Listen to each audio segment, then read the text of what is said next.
Hi guys, you are watching pharmacy Tayyab official YouTube channel. और आज हम जो है वो डायबिटिक मैनेजमेंट सीरीज हमने स्टार्ट की है। दूसरा लेक्चर देखने जा रहे हैं। इसमें हम देखेंगे अंडरस्टैंडिंग ब्लड शुगर लेवल कि ब्लड शुगर लेवल को मैं आपको जो है वो समझाऊंगा कि क्या होता है ब्लड शुगर लेवल, कितनी तरह का होता है, कौन से टेस्ट होते हैं, उनकी टारगेट रेंज क्या है, उनका कमी क्या है, उनकी ज्यादती क्या है। जैसे सबसे पहले हम देखेंगे कि फास्टिंग ब्लड शुगर लेवल क्या होता है। दूसरा देखेंगे रैंडम ब्लड शुगर लेवल क्या होता है। तीसरा देखेंगे HbA1c क्या है, उसकी अहमियत क्या है। चौथा देखेंगे टारगेट रेंज कौन सी होनी चाहिए फिक्स हमारे पास। और लास्ट देखेंगे कि कब जो है वो डेंजरसली हाई जैसे कि DKA डायबिटिक कीटोएसिडोसिस या डेंजरसली शुगर लो हाइपोग्लाइसीमिया, इन सब के बारे में देखेंगे। यानी ओवरऑल हम ब्लड शुगर लेवल को समझेंगे कि ब्लड शुगर लेवल क्या होता है, कितना होना चाहिए, कौन सा टेस्ट है इसका और किस अंदाज से इसको होना चाहिए। ये series pharmacist, doctors, diabetic specialist और पेशेंट को मद्देनजर रखते हुए बनाई जा रही है। सबसे पहले हम देखेंगे जी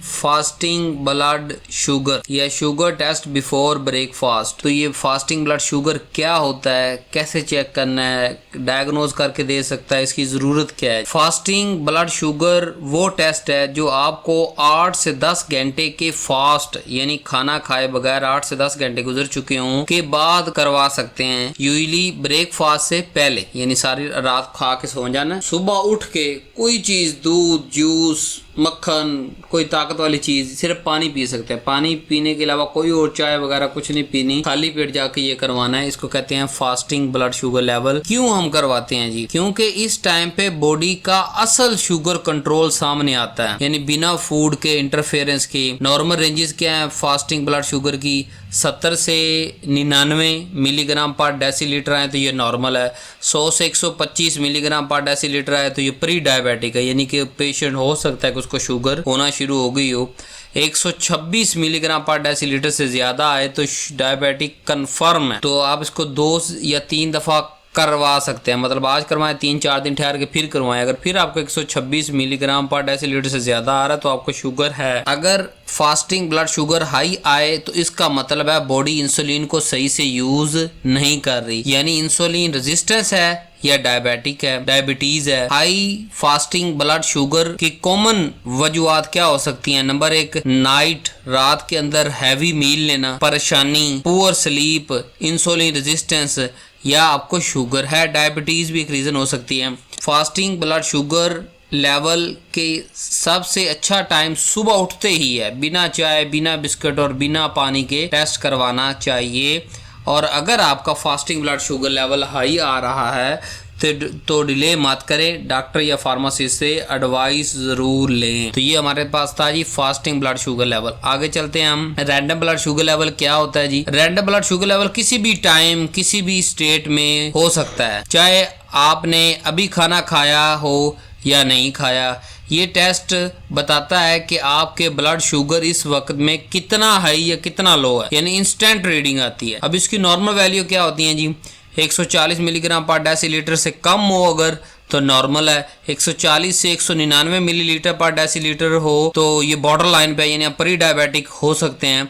200 मिलीग्राम पर डेसीलीटर से ज्यादा आए तो डायबिटिक का स्ट्रॉन्ग चांस है। तो अगर 200 मिलीग्राम पर डेसीलीटर से ऊपर रीडिंग, स्पेशली अगर साथ में सिम्टम्स भी हैं शुगर की, तो डायबिटिक डायग्नोसिस कंसीडर हो सकता है। रैंडम ब्लड शुगर लेवल ज्यादातर इमरजेंसी, रूटीन चेकअप और सिम्टम वाले पेशेंट में तुरंत चेक किया जाता है।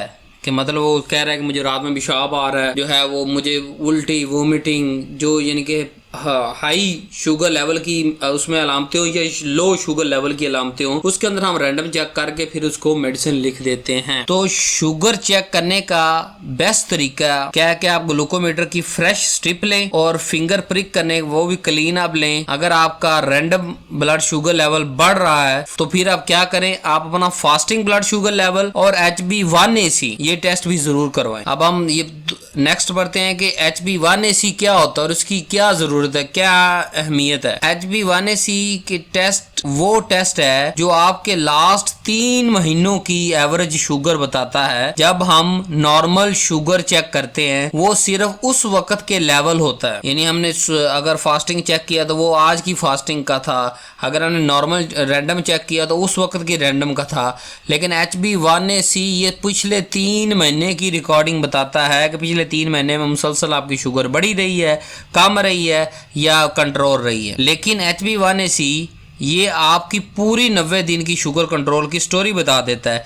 इस टेस्ट में हेमोग्लोबिन के साथ चिपकी हुई शुगर को मेजर किया जाता है। अगर HB1AC 6.5 से ऊपर है तो आपको डायबिटीज कन्फर्म है, शुगर है। और फिर अगर आपने इसको कंट्रोल रखना है तो 7% HB1AC से कम आप रखेंगे तो आप कंट्रोल है, वीक कंट्रोल के अंदर हैं। और 7% से ऊपर अगर आप जा रहे हैं तो वो आपका पुअर कंट्रोल है, उससे ज्यादा नहीं जाना चाहिए। तो आपको अपने डॉक्टर या फार्मासिस्ट से एडवाइस लेनी चाहिए कि मेरा कैसे HB1AC कम हो सकता है। अब HB1AC का हाई होने का मतलब क्या है जी? शुगर रोज स्टेबल नहीं रहती, पूरे 3 महीने में आपकी स्टेबल नहीं रही।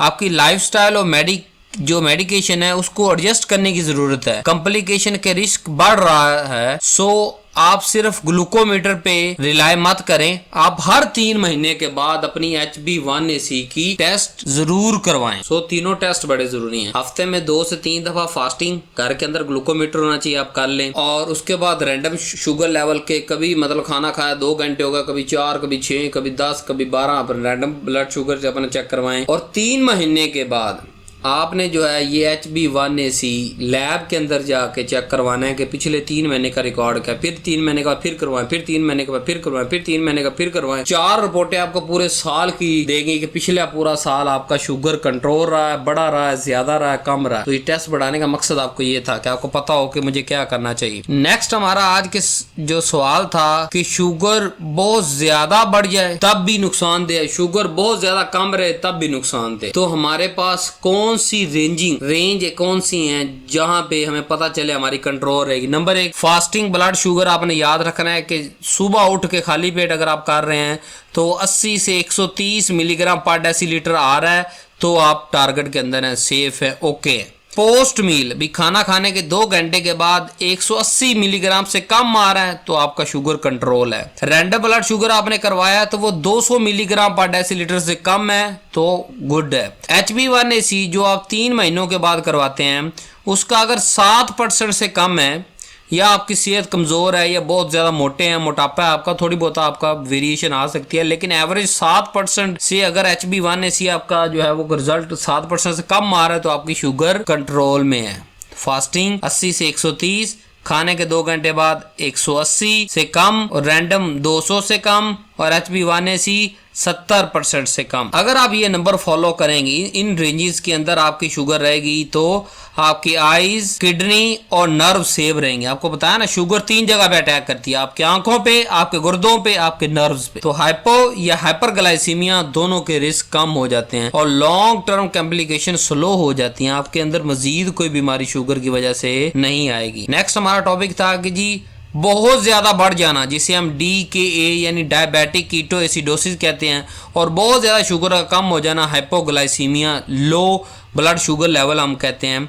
इनमें क्या फ़र्क है? जब शुगर बहुत ज़्यादा हो यानी DKA डायबिटिक कीटो एसिडोसिस यानी 300 मिलीग्राम पर डेसीलीटर से भी ज़्यादा है तो उस वक्त क्या होता है, कीटोन बनते हैं। अलामतें क्या होती हैं? बहुत ज़्यादा प्यास लगती है, तेज सांस तेज हो जाता है, स्मेल जैसे कोई फ्रूट खाया उसकी स्मेल आती है, सीवियर वीकनेस बहुत ज़्यादा कमजोरी आपको महसूस होती है, पेट के अंदर दर्द शुरू हो जाता है, वोमिटिंग और कन्फ्यूजन। ये अलामतें अगर आपकी हों और साथ में 300 मिलीग्राम डेसीलीटर से ज्यादा हो तो इसका मतलब आपको डायबिटिक कीटो एसिडोसिस, और ये लाइफ थ्रेटनिंग इमरजेंसी है। फौरन हॉस्पिटल जाएं, घर पे रह के इसका ट्रीटमेंट नहीं हो सकता। जब शुगर बहुत लो यानी हाइपोग्लाइसीमिया यानी 70 मिलीग्राम पर डेसीलीटर से कम है, इसकी अलामतें हैं पसीना आना, लर्जिश, दिल की धड़कन तेज हो जाना, भूख लगना, चक्कर आना, दिमाग का काम स्लो करना या कंफ्यूजन, अगर ऐसी अलामतें और 70 मिलीग्राम पर डेसीलीटर से कम आपकी वैल्यू, तो ये आपका हाइपोग्लाइसीमिया यानी आपकी शुगर बहुत ज्यादा कम हो चुकी है। इसका इलाज आप घर पे कर सकते हैं। कैसे करना है? आधा गिलास जूस पी ले, या 3 से 4 ग्लूकोज की टैबलेट खा ले, या 1 चम्मच शहद पानी में मिक्स करके पी लें, या 1 चम्मच शुगर पानी के अंदर मिक्स करके पी लें, और फिर 10 से 15 मिनट बाद दोबारा शुगर चेक करें। अगर पेशेंट बेहोश हो रहा है तो इसे फौरन इमरजेंसी ले जाएं। अगर उसकी जो है वो नॉर्मल की रेंज की तरफ जा रहा है तो ओके है। शुगर हाई भी जानलेवा होती है और शुगर लो भी जानलेवा होती है। सो ग्लूकोमीटर और सिम्टम्स पे हमेशा नजर रखें। सो आज की वीडियो उम्मीद है आपको बड़ी अच्छी लगी होगी। नेक्स्ट पार्ट में मुलाकात होती है। अल्लाह हाफिज।